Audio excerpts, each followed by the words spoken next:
I feel like the Met Police are getting a little bit out of hand.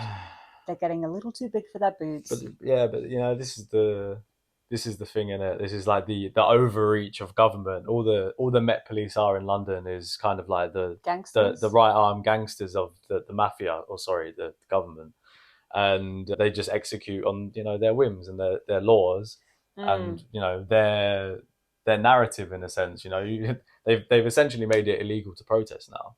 Yeah. Do you know what I mean? Yeah. If That's funny, actually. they've got the rights now to say you're causing a public Public nuisance, nuisance, so yeah. you can't protest. Yeah. Well, that's subjective as well, because one, isn't the aim of a protest to kind of cause some sort of disturbance or Yes, nuisance? exactly. So And you've removed the actual purpose of a protest so that if anyone protests, you're not allowed to do because it's that. like, all right, cool. So a public nuisance, let's say there's too many people and they're all making noise. We'll do a silent protest then.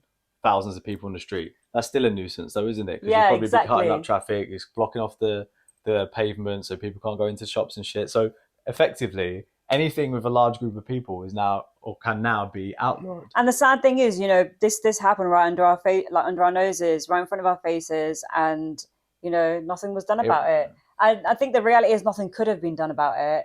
Was it Preeti Patel that brought it yeah, in? yeah, yeah, You yeah. know, And when did she bring that in, or when was that start? Did that start to get pushed through Parliament? round about lockdown Yeah, times. exactly. When Yeah, everyone was distracted with the TV and how bad things and how many people were going to die. sliding in these laws. Yeah, but that's what they do. They use the crisis, for a lot of things. But one of the things is to slide through these laws that take Yeah, what more of our freedoms away. yeah, people don't realize it. And the interesting thing is, the coronation happened last weekend, Hmm. and people had rape alarms taken off them Because because they could cause a nuisance or a disturbance to the that's mental. coronation.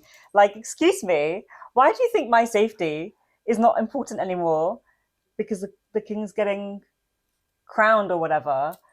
Like, what in the bollocks is this? We live in topsy turvy backwards land, don't We we? live in, the monarchy are everything, and you guys are peasants, and you shall do whatever the monarchy requires. It's actually like an episode of Game of Thrones. Like how they used to treat the Yeah. peasants.